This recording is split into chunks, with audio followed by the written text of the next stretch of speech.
আপনি কি জানেন সারাদিন না খেয়ে থেকেও আপনার রোজা কবুল নাও হতে পারে?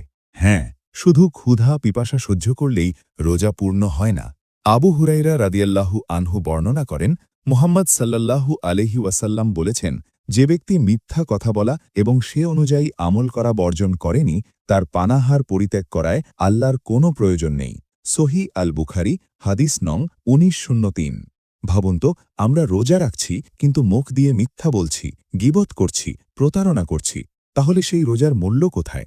রোজা শুধু পেটের জন্যে না, রোজা হলো চোখের, কানের, জিহ্বার, এমনকি হৃদয়েরও। এই হাদিস আমাদের শিখায় রোজার আসল উদ্দেশ্য হল চরিত্র পরিবর্তন। যদি রোজা আমাদেরকে সত্যবাদী ও সৎ না বানায়, তাহলে সেটা কেবল ক্ষুধা আর তৃষ্ণা ছাড়া কিছুই নয়। চলুন আজ থেকে একটা চ্যালেঞ্জ নেই। শুধু খাবার না, মিথ্যাও ছাড়ব। শুধু পানাহার না, খারাপ কাজও ছাড়ব। আপনি কি এই চ্যালেঞ্জ নিতে প্রস্তুত?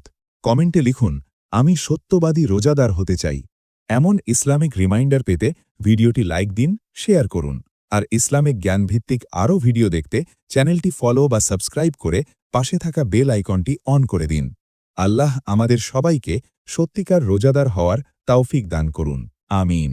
আসসালামু আলাইকুম ওয়া রাহমাতুল্লাহ।